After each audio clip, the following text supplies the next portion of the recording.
नमस्कार दोस्तों, मैं हरीश यादव स्वागत करता हूं मेरे YouTube चैनल पर मेरे सभी दर्शकों का। आज हूं मैं महाकाल की नगरी उज्जैन में और ये उज्जैन का सबसे बेहतरीन फार्म मैं कह सकता हूं जिसमें मैंने विजिट किया है, क्योंकि ये साइंटिफिक तरीके से यहाँ पर बकरियों का जो पालन है वो किया जा रहा है। और सबसे अहम बात जो मैं अपने दोस्तों को बताना चाहूँगा कि आप लोग जो एक ब्रीडिंग फार्म के बारे में जानकारी के लिए मेरे से पूछते रहते हैं, ये जो फार्म है ये टोटली ब्रीडिंग फार्म है, जहाँ पर आपको बच्चे, बकरियाँ, ब्रीडर सभी कुछ देखने मिलेंगे। और जो सबसे महत्वपूर्ण बात लगी कि ये बकरी पालन तो बहुत पहले से करते आ रहे थे, परंतु कॉमर्शियल व्यावसायिक स्तर पर बकरी पालन करने से पहले इन्होंने ट्रेनिंग भी ली है। तो अगर आप भी बकरी पालन में आना चाहते हैं और व्यावसायिक स्तर पर बकरी पालन को अपनाना चाहते हैं और इससे लाभ कमाना चाहते हैं तो आप भी ट्रेनिंग जरूर लें। मैं हूं आज उज्जैन के मुंडवा गोट फार्म पर, जो कि उज्जैन से 5 से 6 किलोमीटर दूरी पर है, बिल्कुल आउटर में है। और यहाँ पर बहुत बेहतरीन तरीके से सोजत बकरी का पालन जो है वो किया जा रहा है। आप देख सकते हैं यहाँ पर चारों तरफ खेती होती है सोयाबीन की। आप हरियाली देख सकते हैं बहुत बेहतरीन तरीके से। बकरियों के लिए जो भी चीज़ हम हरी घास के रूप में उगाते हैं या कहा जाए तो हरे चारे के रूप में उपयोग करते हैं, वो यहाँ पर पर्याप्त मात्रा में उपलब्ध है। तो दोस्तों चलिए चलते हैं और फार्म ओनर से मिलते हैं और इनके अनुभव के बारे में आपको जानकारी देते हैं कि किस प्रकार से ये बकरियों का पालन कर रहे हैं और आने वाले टाइम पर इन्हें इस बकरी फार्म को कहाँ पर लेकर जाना चाहते हैं। और जो आप ये पीछे मेरे फार्म देख रहे हैं, स्ट्रक्चर देख रहे हैं, इनमें इन्होंने कितनी लागत लगाई है, इन सारी चीज़ों के बारे में इस वीडियो में आपको जानकारी मिलने वाली है। तो चलिए चलते हैं और मिलते हैं फार्म ओनर से। और इनका आप सेटअप देखिए किस तरीके से इन्होंने बनाया हुआ है। एक पूरा कॉमर्शियल फार्मिंग कर रहे हैं, जिस तरीके से बकरों का मेंटेनेंस होना चाहिए, फ्लॉक मेंटेनेंस होना चाहिए, सब आपको इस वीडियो में देखने मिलेगा। तो आइए मिलते हैं इस गोट फार्म के ओनर से। सर, स्वागत है मेरे यूट्यूब चैनल पर आपका। जो भी दर्शक हमें देख रहे हैं, आप अपना परिचय दे दीजिए और अपना फार्म कहाँ पर है, एक एग्जैक्ट लोकेशन बता दीजिए। ये इसका मेरा नाम शब्बीर हुसैन मोहम्मद सलीम। मेरे फार्म का जो लोकेशन है उज्जैन में है, अम्बोदिया डैम जो रोड है, अम्बोदिया रातड़िया रोड पे, शनि मंदिर के जस्ट अपोजिट साइड में। मतलब सिटी से मात्र 3 किलोमीटर पे फार्म मेरा सेटअप है ये। हाँ। और रिसेंटली अभी करीब साल भर हुआ है इसको शुरू किए हुए, मतलब साल के अंदर हुआ है। और कोशिश है, फार्मिंग तो बचपन से ही कर रहे हैं, 14 साल की 15 साल की उम्र से हम बकरे पाल रहे हैं। बिल्कुल। मगर अब कमर्शियल तौर पे इसको शुरू किया हमने। सर, सबसे पहले तो मैंने गोट फार्म के अंदर इंटर किया, आपने इतना बड़ा स्ट्रक्चर खड़ा किया हुआ है, इसके बारे में मुझे थोड़ा सा बताइए कि आपने इसे कैसे बनाया और लगभग क्या कीमत और क्या खर्चा आपको बैठा। खर्च तो खैर काफी आया है मेरा। जी। असल में मैंने जब फार्मिंग शुरू करने का प्लान किया, हाँ। तो मैंने कई फार्म देखे और वहाँ पे मैंने नोटिस किया कि फार्म में जानवरों को अक्सर निमोनिया हो जाता है, क्योंकि अमोनिया उड़ती है उनके पेशाब से। वो फार्म की हाइट वो 6 फुट 8 फुट 10 फुट रखते हैं, तो उससे भपन से जानवर बीमार होते हैं। तो चूंकि मैं बिजनेस से मैं स्क्रैप का काम है मेरा, फैक्ट्रीज डिसमेंटल करता हूँ। जी। तो शेड्स में मैंने देखता था काफी इंजीनियर से मैंने मशवरा करा, तो उन्होंने कहा कि शेड की हाइट ज्यादा होना चाहिए। तो मैंने इसकी हाइट करीब 20 फुट रखी है। वेंटिलेटर जो है क्रॉस वेंटिलेट करा मैंने इसको। और हर सेक्शन में आपने देख रहा हूँ दरवाजे खिड़कियां लगी हुई है। अभी ये थोड़ा सा रोशनी ज्यादा आ रही थी, इसलिए इनको बंद किया दरवाजों को हमने। तो हर सेक्शन में अलग तरह के जानवर हैं, उनको बाहर निकलने घूमने के लिए बाड़ा भी, इससे बड़ा हमने बाड़ा बाहर बनाया है। बिल्कुल। तो वो बाहर घूमते हैं इसमें, अपन वो भी देखेंगे। चलिए पहले इस फ्लॉक में जो बकरियां हैं वो देखते हैं और फार्म पर थोड़ा सा एंटर करके देखते हैं जो सर ने बकरियां मेंटेन की हुई हैं, रखी हुई हैं, इसके बारे में। सर ने जैसे हमें बताया कि इन्हें 8 से 10 महीने हुए हैं, इन्होंने जनवरी में अपना काम जो है वो शुरू किया था। और सर, इस प्रकार का सेटअप बनाने के लिए आपने लगभग एक अमाउंट मुझे बताएं, उसमें कितना खर्च किया होगा। ये हमने शुरू में बकरियां डाली थी यहाँ पर करीब 25। अभी अल्लाह का शुक्र है कि हमारे पास में करीब 60 जानवर हैं, बच्चे बड़े सब मिला के जस्ट अल्हम्दुलिल्लाह डबल हो गए 8 महीने में ही। 8 महीने में। और इसमें से 90% बकरियां डबल से फिर ग्याबन है। अच्छा, फिर एक से 1.5 महीने में ये फिर वो फिर फल जाएंगी, क्योंकि हम मोस्टली बकरियां कुछ हम ग्याबन भी लाए थे। और फिर हमारा जो ब्रीडर है, ये भी आप देख रहे हैं यहाँ पर, ये सर का आप ब्रीडर देखिए, ये ब्रीडर है हमारा। हाँ। सोजत में। तो ये मोस्टली जो बच्चे हैं, जैसे कि आप ये बच्चे देख रहे हैं, ये सब इसी का रिजल्ट है। ये सब इसी के रिजल्ट है। ये इसी का रिजल्ट है, बच्चे देख रहे हैं आप जो, ये इसी का रिजल्ट है। सर मैं ये जानना चाहूँगा कि जब आपने शुरुआत की थी फार्म की, उस टाइम पे बकरियों की उम्र क्या थी? किस उम्र की बकरियां लेकर आए थे आप? बकरियां हम सभी तरह की लाए थे। जैसे हम कुछ पट लाए थे, कुछ 4 दांत, कुछ 6 दांत, सभी तरह की, ताकि हमारा चेन टूटे नहीं। चेन टूटे नहीं? हाँ, मतलब जो छोटी से बड़ी हो जाए और फिर वो उस तरह से ब्रीडिंग सेटअप हमारा चलता रहे। सर मैं आपसे ये चीज़ भी जानना चाहूँगा कि कॉमर्शियल फार्मिंग करने के लिए अक्सर गांव देहात में बकरी पालन तो लोग सदियों से करते आ रहे हैं, और आप भी इससे पहले बकरी पालन से कोई नए नहीं थे, आप भी परिचित थे, आप भी कर ही रहे थे, अपने घर पर शौकिया तौर पर कर रहे थे। जी हाँ जी। परंतु जो ट्रेनिंग है कॉमर्शियल फार्मिंग के लिए कितना मददगार होती है, इसके बारे में? बहुत ही ज़रूरी है, क्योंकि आप जब जो ट्रेडिशनल तरीके से अगर आप फार्मिंग करते हैं तो उसमें आपको बहुत सारी दिक्कतें आती हैं। जी जी। आप जैसे आपको आज आप जो पुराने तरीके से कोई जानवर बीमार हो गया तो उसको इलाज करेंगे तो टाइम लगेगा, तब तक जानवर वजन बहुत लॉस कर देता है। और आप आज की पद्धति से अगर इलाज करते हैं तो रिजल्ट तुरंत आता है और आपका जानवर कमज़ोर नहीं होता, टूटता नहीं है। जी। तो सर मैं ये जानना चाहूँगा, अभी आपके पास कौन कौन सी नस्ल की बकरियां हैं और क्या उम्र की बकरियां हैं, थोड़ा सा इसके बारे में बताइए। मेरे पास अभी सोजत हैं। हाँ। और आप देखना अजमेरी है मेरे पास में। जी जी। आपके पीछे। हाँ।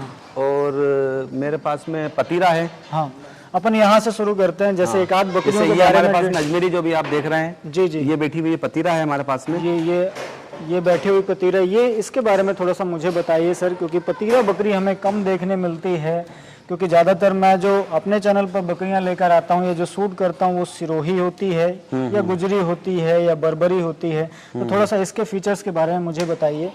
ये जो बकरी बैठी हुई है ना, इसके क्या पहचान होती है पतीरा के बारे में? इसकी खूबसूरती, इसकी पहचान, इसकी खूबसूरती, इसकी आप देखें उसका चेहरा, मोरा, उसकी गुलाबीपन, वजन। अभी ये खा पी कर आराम कर रही हैं। तो बिल्कुल खा पी कर आराम कर रही हैं। इनका टाइम है अभी आराम करने का। मैं अपने दर्शकों को बताना चाहूँगा कि अभी दोपहर के 2 बजे हुए हैं, तो आप समझ सकते हैं कि ये दिन भर से खा पी कर बिल्कुल और आराम। और अभी सबसे माइनस पॉइंट ये है कि अभी बारिश का टाइम है। हाँ, तो ये अभी थोड़ा सा इस वक्त में कितने ही अच्छे जानवर हों, हाँ, थोड़ा सा कमजोर हो जाते हैं, वजन लॉस करते हैं अपना, थोड़ा सा लॉस हो जाते हैं। जैसे आप यहाँ पे सर की सोजत बकरियां देख सकते हैं। ये आप इन पे दिखाइए, ये सोजत हैं। और हम दूसरे सेक्शन की तरफ भी बात करते हैं, जो सामने आपको देखने मिल रहे होंगे। इस सेक्शन में सर जो बच्चे दिख रहे हैं, इन बच्चों के बारे में हमें थोड़ा सा डिटेल में बताइए कि ये कितने महीने के बच्चे हो गए, और जो ये बच्चे 2 महीने, 2.5 महीने, 1.5 महीने, सब अलग अलग उम्र के हैं। ये आपसे सामने देख रहे हैं, ये करीब 2 महीने का बच्चा है अभी। ये जो सामने हमें देखने मिल रहा है, ये 2 महीने का बच्चा है। और ये करीब 4 महीने की पट है। हाँ हाँ। और ये देखना बेटा, उसको लाओ तो प्रिंसेस।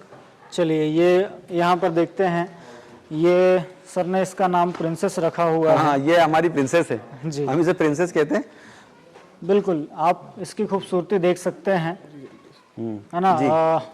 ये किस नस्ल की है सर? ये हमारे ब्रीडर की है। ब्रीडर की मतलब सोजत से क्रॉस है। सोजत से, हाँ। और इसकी माँ भी हमारे पास में है, इसका बाप भी हमारे पास में है।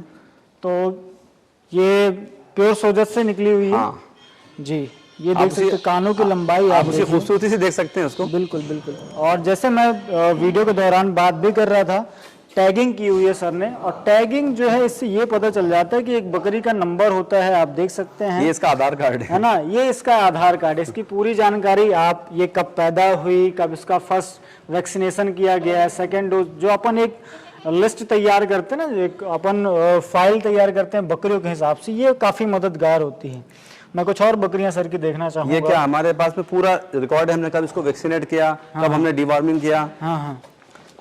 ये बच्चा भी हमारे ही का है। आप ये बच्चा देख सकते हैं, कानों की लंबाई देखिए, पिंक कलर देखिए आप इसका, है ना। ये बच्चा हमारे यहाँ का है, बहुत प्यारा। और दोनों भाई हैं, ये दोनों भाई हैं, ये दोनों बकरे हैं। जी जी, ये आप देख सकते हैं। हाँ हाँ, बिल्कुल बिल्कुल बिल्कुल।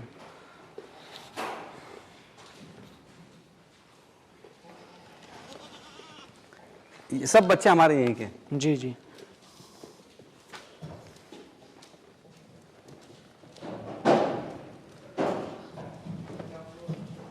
तो सर मैं अब आपसे ये जानना चाहूँगा कि अपन ने आपकी बकरियां देख ली, आपका फार्म भी हमने देखा, और मेरे मन में अब ये सवाल आ रहा है कि किस प्रकार से आपने फार्मिंग में आने का उद्देश्य क्या था, मुझे ये थोड़ा सा बताइए, है ना। क्योंकि जितना आपने प्रयास किया वो जितना स्ट्रक्चर आपने खड़ा किया है, इस हिसाब से अगर हम देखें तो एक नए फार्मर के लिए तो ये बड़ी बात हो जाती है कि इतने बड़े लेवल पे काम कर पाना। भाई दूसरों का तो मुझे पता नहीं कि कोई क्या करते हैं। एक अलग रसूल के हदीस का मफहूम है कि जब आप दुनिया को अपने मुआफिक ना मानो तो कुछ बकरियां लेके पहाड़ पे चले जाओ। अब चूंकि मैं दुनियादार आदमी था तो पहाड़ पे तो जा नहीं सकता था, तो मैंने कुछ बकरियां लेके और एक जगह खरीद के अपनी दुनिया यहीं बसाने का प्लान किया। जी जी। और अब चूंकि दुनियादार आदमी है तो पैसा भी चाहिए, तो कमाने के हिसाब से कमर्शियल कर लिया उसे। तो ये सोच है। इसलिए लगातार मेरे जो दर्शक हैं वो सब कमेंट करते रहते हैं, पूछते रहते हैं, और मुझे ऐसे बंदे मिले नहीं जिनसे मैं ये सवाल कर सकूं और साइंटिफिकली जो उसे प्रूव कर सके। क्योंकि जो मैं बकरी शूट करता हूं, जो चैनल पर दिखती हैं, वो ट्रेडिशनल तरीके से होती हैं और वहाँ के लोगों ने अब उसे ट्रेडिंग का रूप दे दिया है। जैसे मैं अजमेर राजस्थान की बात करता हूँ, वहाँ पे जो लोग बकरी पालन कर रहे हैं, अब पालन के साथ साथ उन्होंने ट्रेडिंग का भी काम किया। तो सर मैं ये अब वो तो ट्रेडिंग में ही एक बिजनेस जो जब ट्रेडिंग में करने लगते हैं तो उसमें मुनाफा तो होता है, पर पालन में आपको मुनाफा दिखता है या नहीं, आप मुझे इसके बारे में बताइए। बिल्कुल दिखता है, जरूर दिखेगा। आप सबसे पहली चीज ये है कि आप अच्छी नस्ल पालें जी। ठीक है, अच्छी नस्ल पालेंगे, अच्छा वजन लेगी। देखिए ऐसा है कि आप कोई भी जानवर पालेंगे, आप उसे खिलाना है, आपको उसमें मेहनत करना है, ठीक है। तो फिर आप खराब माल की क्यों मेहनत कर रहे हैं और क्यों खर्च कर रहे हैं? जो अच्छी नस्ल का नहीं होगा वो भी दाना खाएगा, वो भी पत्ती खाएगा, वो भी समय खाएगा। आपका जो भी आपका काम है, जो आपका वक्त है, वो तो लग रहा है। तो फिर आप अननेसेसरी गलत जगह क्यों मेहनत कर रहे हैं? गलत जगह पे क्यों मेहनत कर रहे हैं? तो यहाँ पर ब्रीड सिलेक्शन बहुत इंपॉर्टेंट, ब्रीड सिलेक्शन बहुत जरूरी है, बहुत जरूरी हो जाता है। तो और कभी भी मैंने अक्सर सुनने में आता हूँ कि साहब हम वहाँ गए थे तो वो 200 रुपए किलो, 250 रुपए किलो माल मिल रहा है, 300 रुपए किलो माल मिल रहा है। तो मेरा ऐसा मानना है कि जब आप जोड़ते हैं तो आपने अगर वहाँ से 60 किलो की बकरी ली तो वो तो 18,000 रुपए की वैसे ही बढ़ गई। तो आपको इस रेंज में तो अच्छी नस्ल का माल भी मिल रहा है ना, फिर आप कचरा क्यों खरीद रहे हैं? इस बात का आपको जरूर ध्यान देना है। अक्सर रेट को लेकर बातचीत होती रहती है और काफी विवादित ये प्रश्न हो जाता है। तो ब्रीड सिलेक्शन और उनका रेट आपको दोनों को ध्यान में रखना है। रेट का ऐसा है कि आपको भले 1000-2000 रुपए ज्यादा देना पड़े, आप अच्छी, भाई जाहिर सी बात, आप इन्वेस्ट करोगे तो रिटर्न मिलेगा आपको, उसका रिएक्शन आएगा आपको। तो जब आप अच्छी नस्ल पालोगे, तो जब आप बच्चे बेचोगे या उसी बकरी को वापस बेचोगे तो आपको रिटर्न ज्यादा मिलेगा उसका। और खिलाया कभी भी खराब जाया नहीं जाता है। बिल्कुल बिल्कुल। आप अगर 1000 रुपए का बकरी को खिलाओगे या बकरे को खिलाओगे तो आपको 2000 रुपए बढ़ेंगे उसके ऊपर। बिल्कुल बिल्कुल। सर का मैं ब्रीडर देखना चाहूंगा। ये जो ब्रीडर आप दिखा रहे हैं, है ना, ये हमारे पास क्या है, हमने दूसरा 24 सेकंड ब्रीडर रखा हुआ है। क्योंकि क्या होता है कि ब्रीडर 2 या 4 होना चाहिए, 3-4। तो हमारे पास में हम इसको तैयार कर रहे हैं ब्रीड के लिए। जो हमारे पास पतीरा बकरियां हैं उनके लिए, ताकि नस्ल ना बिगड़े। पतीरा के साथ पतीरा और सोजत के साथ सोजत जी। तो ये अपना पतीरा, ये पतीरा है, अभी पतीरा है, और ये भी 4 दांत करेगा, शायद 2 दांत हुए हैं इसके अभी। अब ये चौथे तोड़ेगा अब दांत ये। जी जी बिल्कुल, आप देख सकते हैं। और सर ने जरूर ये बात बहुत अच्छी कही है कि हमको ध्यान देना चाहिए कि ब्रीडर जो है हमारे पास 1 या 2 होने चाहिए, जिससे जो हमारी बकरियां हैं उनमें इन ब्रीडिंग की शिकायत या लाइन ब्रीडिंग की शिकायत ना हो। इसका हम बहुत ख्याल रखते हैं कि कोई किसी से अननेसेसरी क्रॉस ना हो जाए। बिल्कुल। क्योंकि क्या होता है कि अगर ब्रीड सही नहीं आएगी तो मजा नहीं आएगा। आप देख रहे हैं कि बच्चों के हेल्थ, हाइट, कान, ये तो अभी क्या बारिश की वजह से थोड़ा सा बच्चे डाउन दिख रहे हैं। वो समय के हिसाब से आपको देखने जरूर मिल रहे होंगे कि थोड़े से जानवर इस सीजन में डल होते डाउन होते हैं। अभी आप इन्हें घी भी पिलाओगे तो भी ये होंगे। बिल्कुल, ये सीजन ही ऐसा है, सीजन ही ऐसा है। थोड़ा सा फीडिंग शेड्यूल के बारे में जानना चाहूंगा सर। अपन उज्जैन में है, मध्य प्रदेश में है, तो किस प्रकार से आप इनकी डाइट मेंटेन करते हैं, क्या कॉस्ट निकल कर आती है, इसके बारे में थोड़ा सा बताइए मुझे। देखिए हम फीडिंग में तो हमारा शेड्यूल ये है कि हम सुबह इन्हें सूखा खिलाते हैं, ठीक है। हम इन्हें सुबह सूखा खिलाते हैं और फिर उसके बाद में हमने सुपर नेपियर लगाया हुआ है हमारे पास में। 12 बजे के आसपास हम इन्हें सुपर नेपियर खिलाते हैं। और अभी हमने मुरिंगा भी प्लांट किए हैं जी। तो अल्लाह ना चाहा तो 1 महीने बाद मुरिंगा भी शुरू हो जाएगा हमारा। अच्छा, ठीक है, वो भी देखेंगे। हाँ, उसके बारे में भी जानकारी देंगे। और उसके बाद हम फिर इन्हें शाम में मतलब दिन भर इनका ट्रे खाली नहीं होती है। कभी फिर उसमें चरी खत्म होते ही फिर डाल देते हैं और शाम को फिर हम इन्हें दाना देते हैं। इसमें मिनरल मिक्सचर, मक्का, गेहूं, और अगर मौसम ठंडा है तो बाजरा, और गर्म है तो जौ, और भी सीजन के हिसाब से जो मार्केट में अवेलेबल होता है दाना वो हम देते हैं इनको। सर आप स्टॉल फीडिंग पर बकरियों को रखे हुए हैं, पर डे पर गोट के हिसाब से आपको कितना खर्च बैठता होगा, इसके बारे में बताइए। पर डे के हिसाब से 20 से 30 रुपए लगते हैं। 20 से 30 रुपए, 30 रुपए के बीच में, जिसके अच्छा खिलाएंगे तो। अच्छा। नहीं तो 10 रुपए 5 रुपए में भी जानवर पलता है। नहीं, और अगर आप अच्छा नहीं खिलाएंगे तो जानवर अच्छा नहीं होगा। मैं इसमें थोड़ा सा जोर देना चाहूँगा, जैसे आपने कहा 20 से 30 और 5 से 10, हाँ, तो इसके बारे में थोड़ा सा मुझे बताइए ताकि जो भी हमें दर्शक देख रहे हैं उनको इस बात 5 रुपए में ऐसे जानवर पलता है कि वो सुबह ले जाते हैं ग्रेजिंग पे, हाँ ठीक है, हाँ। दिन भर खिलाते हैं, वो शाम को लाके वो 250 ग्राम 200 ग्राम दाना दे देते हैं। वो भी जो मिक्सर वाला कचरा टाइप का जो मंडी में सोरन सारन का जो मिलता है वो देते हैं। और हम जो है इसको हम इनको सब अभी हम आपको दाना दिखाएंगे, हमारा मिनरल मिक्सचर दिखाएंगे आपको। स्पेशली हमारे लिए डिजाइन करवाया है बकरियों के लिए मिनरल मिक्सचर, तो वही मिनरल मिक्सचर हम इन्हें देते हैं, वही आप खिलाते हैं। हाँ, मतलब ऐसा नहीं कि कोई भी मिनरल मिक्सचर हम जो भैंसों वाला ये वो सब दे रहे हैं, स्पेशल गोटरी के लिए जो है वही हम इन्हें खिला रहे हैं। बिल्कुल, मतलब सर ने एक स्पेसिफिक तरीके से बकरों के लिए या बकरियों के लिए जो डाइट होती है। अच्छा, फिर क्या होता है कि आप अगर थोड़ी सी मेहनत करते हैं ना जी, तो आपको चीज अच्छी मिलती है, पर थोड़ी सी मेहनत करनी होती है उसके अंदर। हाँ, थोड़ा सा आपको अपने आसपास भी मेहनत करना पड़ता है कि यार हमें, जैसे सर ने कहा कि नेपियर, मोरिंगा आपको ज्यादातर महाराष्ट्र में देखने मिलेगा, परंतु इनका बकरी पालन में इंटरेस्ट है तो इन्होंने अपने यहाँ पे ही प्लांट किया हुआ है। और अपने आसपास के क्षेत्र में अपन देखते भी हैं कि बहुत सारे ऐसे पेड़ पौधे होते हैं जो बकरियां खाती हैं, बड़े चाव से खाती हैं, उनके लिए बहुत अच्छी चीज होती है, परंतु हम उस चीज से बाहर भागते रहते हैं। ये असल में क्या है, जानवर ऐसा आप इसे कुछ भी खिलाओगे खाएगा, ठीक है, मगर आप इसे अच्छा खिलाओगे तो ज्यादा अच्छा रिजल्ट आएगा। चलिए, तो सर जो भी दर्शक हमें देख रहे हैं वो आपकी बकरियां भी देखिए, आपके बच्चे भी देखे, थोड़ा सा इनके रेट के बारे में बताइए कि मान लीजिए अगर कोई लेना चाहता है, खास करके जो एमपी के आसपास के क्षेत्र से बिलोंग करता है, उज्जैन के आसपास के क्षेत्र। अब वो तो ऐसा है कि जब वो इसमें से जाहिर सी बात उन्हें दिख ही रही होंगी, स्क्रीनशॉट लेके या पर्सनली फोन करके पूछेंगे तो हम उसके रेट जो रिजनेबल रेट होंगे जी वो इंशाल्लाह बताएंगे उन्हें। और सर मैं ये जानना चाहूँगा कि आप वैक्सीनेशन शेड्यूल किस तरीके से मेंटेन करते हैं, बकरियों का वैक्सीनेशन वगैरह आप कब कब किस समय करते हैं, इसके बारे में भी बताइए हमें। मेरा सीधा सा कंसेप्ट है, मैं 1 तारीख से शुरू करता हूँ। हर महीने का मेरा कंसेप्ट ये है कि 1 तारीख को जो जानवर डिवॉर्म नहीं हुआ है उसे 1 तारीख को डिवॉर्म कर दो जी, ठीक है। हाँ। और 7 तारीख को जो उसका वैक्सीन का तारीख आ रहा है वो 7 तारीख को उसका वैक्सीन कर दो, तो वो शेड्यूल अपने आप मेंटेन हो जाता है। तो अभी आपने कौन कौन से वैक्सीनेशन किए हुए हैं? मेरे यहाँ पर पीपीआर, एफएमडी, ET+TT और HS ये सब कंप्लीट हुआ है। अब कल परसों 1 तारीख है, फिर जिन जानवरों की डिवार्मिंग होनी है उनकी डिवार्मिंग हो जाएगी। और 7 तारीख को फिर जिनकी टाइम आ गया है वैक्सीनेशन के लिए, फिर वैक्सीनेशन का शेड्यूल शुरू हो जाएगा। जनरली जैसे मेरे पास कुछ जानवर 4 या 5 जानवर आए हैं जिनका 80 नहीं हुआ है, तो वो 7 तारीख को उनका 80 हो जाएगा, फिर 14 दिन बाद 21 तारीख को फिर उनका बूस्टर डोज हो जाएगा। इस तरह से शेड्यूल मेंटेन हो जाता है। तो उसमें क्या रहता है, मेरे यहाँ काम करने वाले बंदों को भी पता है कि यार अपने को 7 तारीख को ये काम करना है, तो हम उसको काम को हमारे उस हिसाब से फिर दिन भर का प्लान बना के चलते हैं, क्योंकि सुबह डिवार्मिंग करनी है तो वो काम सुबह का जल्दी निपटाते हैं। बिल्कुल बिल्कुल बिल्कुल। मैं एक वैक्सीनेशन शेड्यूल के बारे में एक पर्टिकुलर वीडियो भी लेकर आऊँगा जिसमें बकरियों में किए जाने वाले वैक्सीन कौन कौन से होते हैं, कितने अंतराल में दिए जाते हैं और किस उम्र की बकरियों को दे सकते हैं, इसके बारे में पूरी जानकारी लेंगे। और चलिए सर, मैं एक लास्ट में आपका जो आपने मुझे बताया कि हम फीड तैयार करवाते हैं वो मैं देखना चाहूँगा और किसानों को भी दिखाना चाहूँगा, उसके बारे में मुझे बताइए, ताकि जो भी हमारे दर्शक आपको देख रहे हैं, इस वीडियो को देख रहे हैं, उनको इस बात का पता चले कि यार बकरी पालन अगर हम व्यावसायिक स्तर पर कर रहे हैं तो हमें और भी सारी चीज़ों का ध्यान रखना पड़ता है। फीड का जैसे आपने रखा हुआ है, आप अपना खुद का पर्सनली फीड तैयार करवाते हैं, उसके बारे में मुझे बताइए। ताकि से क्या है कि जो बकरियां हमारी खाली हैं जी, उनको हम मेथी दाना जी और मक्का, हाँ हाँ, और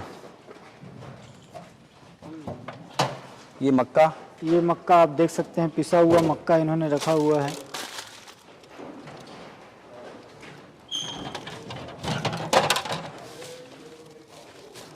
उधर गेहूं वगैरह सब उधर टंकियों में रखा हुआ है जी।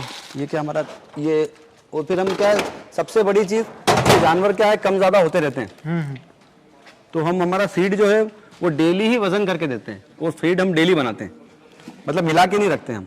तो एक एवरेज बकरी के हिसाब से मुझे बताइए, जैसे जो एडल्ट बकरी है उसको आप कितने ग्राम आप फीड देते हैं? मैं अभी मेरे पास मोस्टली बकरियां सब ज्ञापन है, तो इनको फीड ज़्यादा लगता है, तो तकरीबन आधा किलो 400 ग्राम आधा किलो हम इनको फीड दे देते हैं। जी जी। तो दोस्तों आशा करता हूँ जो सर का सेटअप है और सर ने जिस तरीके से मेहनत की है ये आपको पसंद जरूर आई होगी। अगर कोई भी सवाल आपका बकरी पालन से संबंधित है, बकरियां सर की आपने देखी, किस प्रकार से इन्होंने मेहनत की है जीरो से लेकर आज ये, सर ने जैसे अपने आप पहले ही बताया था कि ये है ना 10-12 बकरियों से शुरू किया, फिर इसको और मैंने सिर्फ 5 बकरियों से किया था, है ना, और आगे बढ़ाते लेते 3 बकरी 2 बच्चे, जी जी बढ़ाते चले गए और आज इनके फार्म पर 8 से 10 महीने में ही 60 जानवर हैं। तो अगर आप भी अपने यहाँ पर इस तरीके से मेहनत करते हैं तो आपको भी सफलता ज़रूर मिलेगी, पर थोड़ी सी सावधानी आपको रखनी है। जैसे सर ने वीडियो के दौरान हमको बताया कि ब्रीड सिलेक्शन आपका बहुत अच्छा होना चाहिए, बकरियां क्वालिटी वाली होनी चाहिए। ब्रीड में भी आपकी अलग अलग कैटेगरीज वाइज बकरियां होती हैं, ब्रीड का सिलेक्शन, बकरियों का selection, vaccination schedule, feeding schedule, ये जब सब आप सारी चीज़ें प्रॉपर टाइम पर प्रॉपर समय पर देंगे तो आपको कुछ रिजल्ट ऐसा ही मिलेगा। अगर आपको बकरियां सर की पसंद आई, फार्म सर का पसंद आया तो इस वीडियो को ज़्यादा से ज़्यादा दोस्तों तक शेयर ज़रूर करें। और अगर आप सर से मिलना चाहते हैं या बकरियां लेना चाहते हैं तो सर का नंबर भी डिस्क्रिप्शन पे मैंने दिया हुआ है, आप वहाँ से भी सर से बात कर सकते हैं, है ना। और ढेर सारा चैनल पर इसी तरीके से प्यार दिखाने के लिए आप सभी का तहे दिल से धन्यवाद। Thank you.